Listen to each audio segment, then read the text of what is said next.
verset 23. Le peuple vit que Moïse tardait à descendre de la montagne. Le peuple s'assembla près d'Aaron et lui dit, « Debout, fais-nous des dieux qui marchent à notre tête. Car ce Moïse, l'homme qui nous a fait monter du pays d'Égypte, nous ne savons pas ce qui lui est arrivé. » Aaron leur dit, « Arrachez les boucles d'or qui sont aux oreilles de vos femmes, de vos fils et de vos filles, et apportez-les-moi. » Tout le peuple arracha les boucles d'or qu'ils avaient aux oreilles, et on les apporta à Aaron. Ayant pris l'or de leurs mains, il le façonna au burin pour en faire une statue de veau. Ils dirent alors, « Voici tes dieux, Israël, ceux qui t'ont fait monter du pays d'Égypte. » Aaron le vit et il bâtit un autel en face de la statue.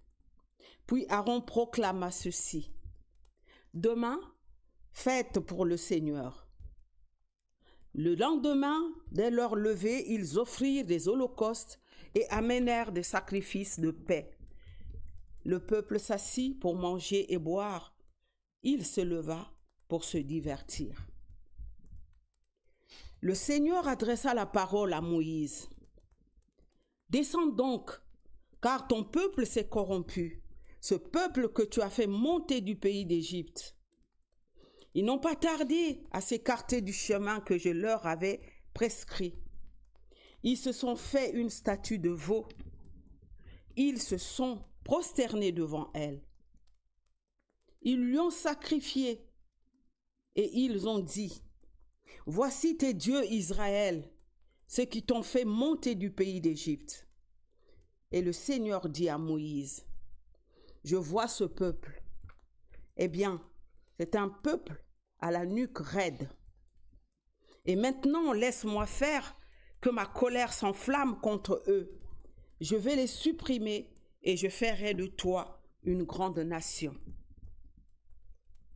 Mais Moïse apaisa la face du Seigneur, son Dieu, en disant, « Pourquoi, Seigneur, ta colère veut-elle s'enflammer contre ton peuple que tu as fait sortir du pays d'Égypte, à grande puissance et à main forte? Pourquoi les Égyptiens diraient-ils, c'est par méchanceté qu'il les a fait sortir, pour les tuer dans les montagnes, pour les supprimer de la surface de la terre? Reviens de l'ardeur de ta colère et renonce à faire du mal à ton peuple. Souviens-toi d'Abraham, d'Isaac et d'Israël, tes serviteurs auxquels tu as juré par toi-même, auxquels tu as adressé cette parole. Je multiplierai votre descendance comme les étoiles du ciel. Et tout ce pays que j'ai dit, je le donnerai à votre descendance, et ils recevront comme patrimoine pour toujours. » Et le Seigneur renonça au mal qu'il avait dit vouloir faire à son peuple. Moïse s'en retourna et descendit de la montagne, les 2 tables de la charte en main, tables écrites des 2 côtés, écrites de part et d'autre. Les tables, c'était l'œuvre de Dieu, l'écriture, c'était l'écriture de Dieu, gravée sur les tables. Josué entendit le bruit des acclamations du peuple et il dit à Moïse, « Bruit de guerre dans le camp. » Mais celui-ci dit, « Ni le bruit des chants de victoire, ni le bruit des chants de défaite. Ce que j'entends, c'est un bruit de cantique. » Or, comme il s'approchait du camp, il vit le veau et des danses. Moïse s'enflamma de colère. De ses mains, il jeta les tables et les brisa au bas de la montagne. Il prit le veau qu'ils avaient fait, le brûla, l'écrasa tout fin, le répandit à la surface de l'eau, et il fit boire les fils d'Israël. Moïse dit à Aaron, que t'a fait ce peuple pour que tu amènes sur lui un grand péché? Aaron dit, que la colère de mon Seigneur ne s'enflamme pas. Tu sais toi-même que le peuple est dans le malheur. Ils m'ont dit, fais-nous des dieux qui marchent à notre tête, car ce Moïse, l'homme qui nous a fait monter du pays d'Égypte, nous ne savons pas ce qui lui est arrivé.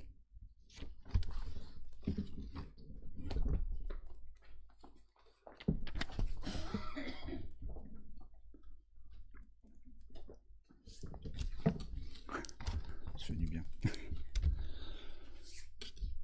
Nous avons besoin d'un vrai leader, d'un vrai chef, d'un homme fort. C'est ce que pensent beaucoup de personnes aujourd'hui, à commencer par nos concitoyens en France. Notre pays est soumis à une telle instabilité de pouvoir, avec tous ces gouvernements éphémères qui se succèdent, sans décider grand-chose d'ailleurs. C'est vrai qu'un leader serait providentiel, entre guillemets. C'est vrai d'ailleurs dans beaucoup de pays dans le monde, où la population fait accéder au pouvoir des hommes forts en général, aux allures parfois dictatoriales, à la parole facile, à la parole assez décomplexée. Ces dirigeants ont plutôt des mots tranchants, et ils imposent la plupart du temps leur vision, quelle que soit d'ailleurs la réalité historique ou scientifique. Par exemple, le président Trump, le 23 septembre 2025, lors de l'Assemblée générale de l'ONU, à New York, a qualifié le réchauffement climatique de « the greatest con job », la plus grande arnaque jamais menée contre le monde. Alors, il y a bien longtemps, le peuple hébreu qui venait de quitter l'Égypte et l'esclavage se retrouva un peu angoissé, sans leader. Ce peuple avait été témoin, si on compte dans la Bible, 50 jours après sa sortie d'Égypte, de la gloire divine qui était descendue sur la montagne du Sinaï. Le livre de l'Exode, au chapitre 20, nous raconte que rassemblé alors au pied du mont Sinaï, le peuple y avait entendu les 10 paroles. On dit plus fréquemment les 10 commandements. Moïse, lui, était déjà là-haut sur cette montagne, proche de Dieu, dont le nom lui avait été révélé jadis dans l'épisode du buisson ardent. Moïse était ensuite descendu de la montagne pour enseigner son peuple, mais il y était retourné très vite pour recevoir, ce qu'on a entendu ce matin, les tables de pierre, les tables de la charte écrites de la main même de Dieu. Et voilà 40 jours que le leader du peuple hébreu, son meneur en français, était parti dans cette montagne à la rencontre de l'Éternel. 40 jours, chiffre symbolique dans la Bible, représentant un temps de transition, un temps long d'épreuve, mais qui généralement à la fin marque un renouveau. Pour le peuple angoissé, ça fait beaucoup trop de temps que leur guide est parti. Dans l'angoisse d'être perdu, et puis certainement dans le flou de ces 10 paroles nouvelles qui sont venues d'ailleurs, ils se retournent vers Aaron. Aaron, c'est un peu le spécialiste du divin, celui qui seconde Moïse. Et ils lui disent « Fais-nous des dieux qui marchent à notre tête, car ce Moïse, l'homme qui nous a fait monter du pays d'Égypte, nous ne savons ce qui lui est arrivé. » Il y a un truc important que je n'avais pas remarqué en lisant ce texte, que j'ai remarqué au bout de plusieurs lectures. Finalement, en somme, ils disent « Fais-nous des dieux, car Moïse a disparu. » C'est assez étrange comme demande. C'est remplacer Moïse par des dieux. Comme finalement, si le peuple avait considéré Moïse comme un dieu lui-même. D'ailleurs, ils disent Moïse, l'homme qui nous a fait monter du pays d'Égypte.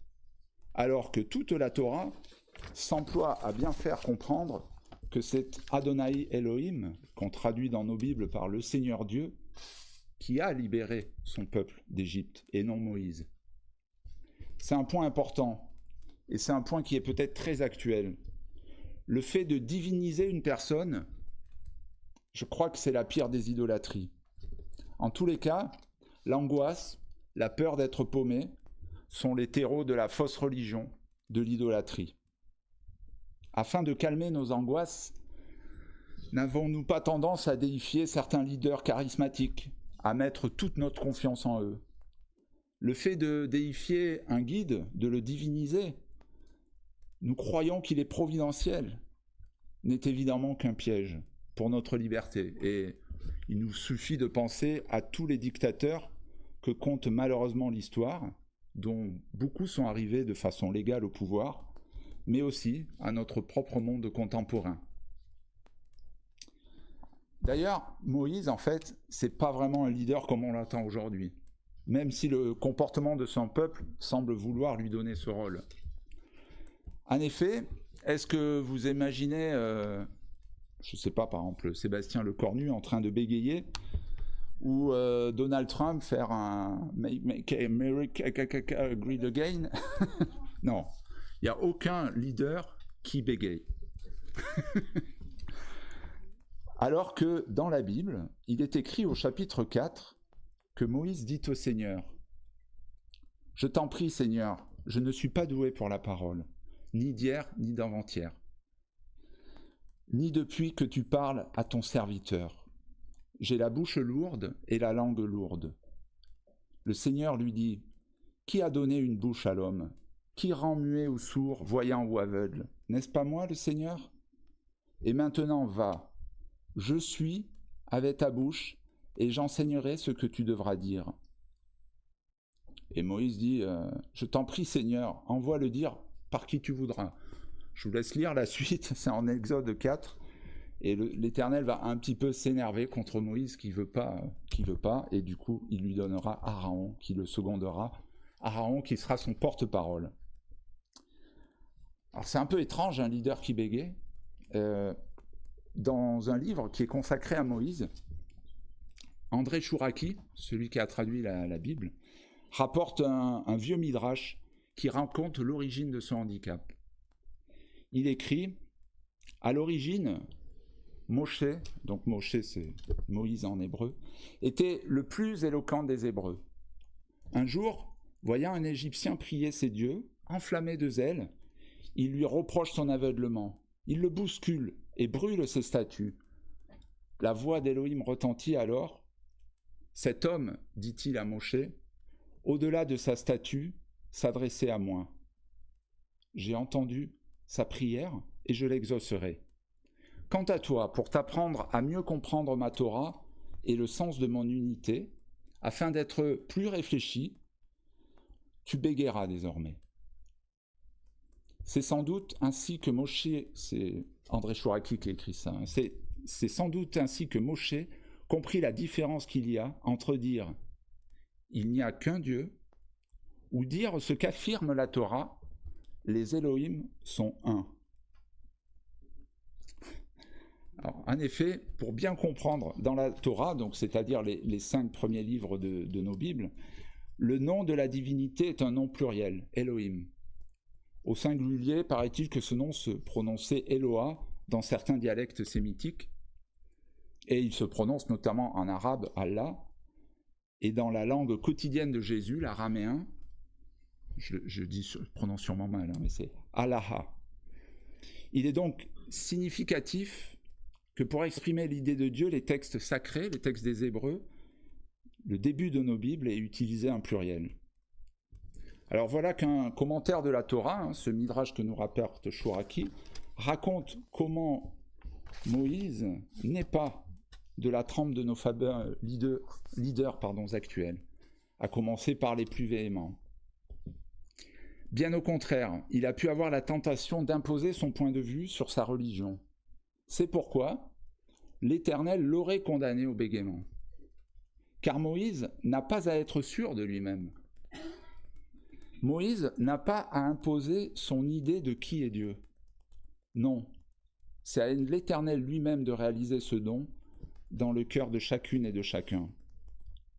Je crois que le fait de se forger des certitudes absolues, comme de croire savoir vraiment qui est Dieu et de vouloir l'imposer aux autres, est un piège pour notre foi.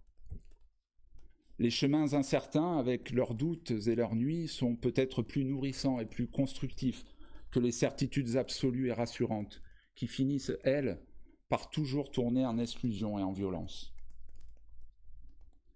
C'est d'ailleurs peut-être pour cela que la première demande du Notre Père que nous a laissé Jésus s'adresse à l'Éternel pour qu'il nous révèle qui il est. Nous devons entrer dans cette prière en laissant nos certitudes. Que ton nom soit sanctifié est magnifiquement traduit dans la Tob, dans la traduction œcuménique de la Bible, par « fais connaître à tous qui tu es ». Cela signifie donc « révèle-nous ton nom sacré », comme tu l'as révélé à Moïse dans l'épisode du buisson ardent. Révèle-nous ton nom sacré. Notre Père, qui est au-delà de ce que nous imaginons, sort de nos têtes les images toutes faites de ce que veut dire Dieu. Nous faisons silence et nous t'écoutons. Toi seul peux nous révéler qui tu es. Nos constructions mentales, aussi intelligentes et théologiques soient-elles, sont fausses. Il nous faut vivre avec ce manque. Et ce manque peut créer en moi la paix, la joie, trace de la présence de toi, Seigneur. Mais parfois le manque, ça peut devenir très angoissant. Nous sommes un peu comme des enfants ayant faim, comme des bébés qui se mettent à hurler. Nous avons alors un besoin à combler. Nous aurions vraiment envie de connaître qui est Dieu, qu'il puisse être visible, saisissable. Nous aimerions avoir un pasteur ou un prédicateur qui nous dise vraiment qui est Dieu. Nous aimerions pouvoir disposer de ce Dieu à notre guise, quand on veut. Peut-être le dimanche à 10h, ça serait pas mal. Ouais, le client est roi, et nous sommes prêts à y mettre le prix. Alors voilà, le peuple hébreu qui donne l'or de ses bijoux pour réaliser une statue, une sorte de petit taureau en or. Une construction de ce qu'est les divin pour eux. Peut-être est-ce un mélange de force, le taureau, et de tendresse, un petit taureau, c'est mignon, un petit veau. Alors la Bible nous dit que tout le peuple arrache les boucles d'oreilles. D'ailleurs j'étais étonné, ils disent aux fils et aux filles, mais bon, ça je sais pas, je savais pas que les garçons avaient des boucles d'oreilles à l'époque. Le manque, l'angoisse, la peur d'être perdu sont effectivement le terreau de cette fausse religion, de l'idolâtrie. Le peuple hébreu a, à mon sens, voulu combler un vide, comme bien des peuples aujourd'hui. Il avait sûrement confondu son prophète, Moïse, avec le Dieu que Moïse voulait leur révéler. Ils avaient probablement déifié leur leader, et son manque les a conduits à bricoler un Dieu, le veau d'or, le petit taureau d'or. Pour beaucoup de rabbins, vous savez que cet épisode du veau d'or est le plus grand péché du peuple hébreu. Alors la question actuelle que je me pose est à la fois spirituelle et sociétale. Ne sommes-nous pas en train de vivre une grande période d'idolâtrie? J'entends, sur le plan religieux, beaucoup ont l'air si sûrs d'avoir atteint la vérité qu'ils veulent l'imposer violemment aux autres. Et cela n'épargne pas les chrétiens, bien au contraire. Et sur le plan de la société, sur le plan politique, beaucoup désirent un leader fort qui résolve tous les problèmes, en qui ils mettent toute leur confiance, jusqu'à parfois le déifier. Mais revenons au texte de l'Exode. Le Seigneur qui dit à Moïse, eh bien, c'est un peuple qui a la nuque raide. Et maintenant, laisse-moi faire, que ma colère s'enflamme contre eux, je vais les supprimer. C'est un peu dur. Voilà que l'Éternel est si en colère contre son peuple qu'il projette donc de le faire disparaître. Ou plutôt, dans ma façon de comprendre la Bible, j'entends que c'est Moïse qui perçoit le risque que l'Éternel détruise son peuple. Est-ce réel? Ou est-ce l'image que Moïse se fait de son Dieu? Contrairement aux fameuses tables en pierre que Moïse va casser et qui étaient écrites, dit-on, dans la Bible de la main même de Dieu, la Bible, elle est écrite par des humains qui témoignent leur foi. Et heureusement que les tables de pierre ont été cassées. Ainsi, la Bible est et doit être interprétable. D'ailleurs, certains commentaires bibliques de rabbins disent que les tables étaient insupportables. C'est-à-dire qu'il les a cassées parce qu'elles étaient trop lourdes à porter, mais à la fois au sens propre et figuré, parce que écrites de la main de Dieu. Donc ma foi me conduit à penser que c'est Moïse qui s'imagine que l'Éternel va détruire son peuple. Et dans cette angoisse, Moïse prie. Oui, l'angoisse peut aussi mener à prier, plutôt qu'à l'idolâtrie. Et ça, c'est plutôt une bonne nouvelle. Moïse prie le Seigneur et lui dit « Seigneur, pourquoi ta colère veut-elle s'enflammer contre ton peuple que tu as fait sortir du pays d'Égypte à grande puissance et à main forte ? Pourquoi les Égyptiens diraient « C'est par méchanceté qu'il les a fait sortir pour les tuer dans les montagnes, pour les supprimer de la surface de la terre ? Reviens, Seigneur, de l'ardeur de ta colère et renonce à faire du mal à ton peuple. Souviens-toi d'Abraham, d'Isaac et d'Israël, tes serviteurs auxquels tu as juré par toi-même, auxquels tu as adressé cette parole. Je multiplierai votre descendance et je multiplierai votre descendance comme les étoiles du ciel, et tout ce pays que j'ai dit, je le donnerai à votre descendance. Ils recevront comme patrimoine pour toujours. » Et le Seigneur renonça au mal qu'il avait dit vouloir faire à son peuple. Je trouve ce texte très beau. D'une part, il nous dit que dans les moments d'angoisse, nous pouvons toujours prier. Nous pouvons toujours nous tourner vers l'Éternel, ce Dieu invisible, ce Dieu qui nous échappe, plutôt que de vouloir placer du visible et du concret à la place même de Dieu. Nous pouvons prier et même être exaucés. D'autre part, alors que Moïse va redescendre de la montagne et se mettre lui-même en colère contre son peuple, il ne se désolidarise pourtant pas de son peuple dans sa prière. Il fait corps. Oui, devant l'Éternel, Moïse aurait pu critiquer son peuple idolâtre, son peuple fautif, ou plutôt dire à l'image qu'il se fait de son Dieu, toujours d'après ma compréhension, « Vas-y, massacre-les, ils ne valent rien. J'aurais fait entendre ta parole incroyable. » Et d'ailleurs, ils ne croient pas. Comme des imbéciles, ils se fabriquent une statue. Massacre-les donc, ils ne valent rien. Mais non.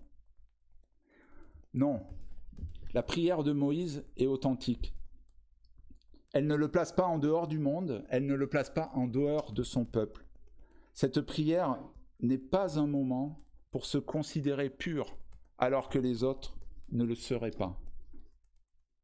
Je reviens encore à la prière que Jésus nous a laissée. Je crois que c'est pour cela même qu'elle commence par « notre Père » et pas par « mon Père ». D'emblée, dans cette prière, nous ne sommes pas seuls. Nous portons dans notre prière les nôtres, nos proches, notre famille, nos enfants, mais aussi les plus lointains, celles et ceux que nous croisons au travail, dans notre ville, dans nos villages, dans notre immeuble. Et peut-être portons-nous dans cette prière des pécheurs, des idolâtres, des fautifs, à commencer par nous-mêmes. Nous sommes donc invités, comme le grand prophète Moïse, à porter les égarés, à ne pas nous considérer au-dessus du lot. Je vous avoue que personnellement, le Notre Père me solidarise non seulement avec tous mes frères et sœurs, les humains, mais au-delà, à tout le vivant, à l'oiseau que je vois passer dans le ciel, à l'abeille qui butine sur la terrasse et à l'escargot que j'ai manqué écraser en vélo, à tous ces êtres vivants que je ne peux qu'ignorer tant ils sont nombreux, mais avec qui je me sens solidaire dans la prière, dans une immense fraternité du vivant. Oui, dans nos angoisses actuelles, le réchauffement climatique, la montée des extrémistes, je crois qu'il serait préférable, de ne pas nous désolidariser de nos frères et de nos sœurs que nous considérons comme des égarés. C'est d'ailleurs précisément à ce à quoi s'opposent les hommes forts, les leaders nationalistes et toute la panoplie des petits et grands dictateurs. Ils divisent en effet leur peuple, ils désignent les bons et les méchants, ils proclament leur certitude, à commencer par leur certitude sur Dieu lui-même. Mais de mon point de vue, ils ne font que porter en vain le nom de l'Éternel, et ils égarent bien des âmes. Ne soyons donc pas dupes, on reconnaît l'arbre à son fruit, disait Jésus. Sachons donc voir où pousse l'entraide, la solidarité et la fraternité. Et n'oublions pas cette parole de Jésus, qui prend du sens dans la prière de Moïse. Aimez vos ennemis. Amen.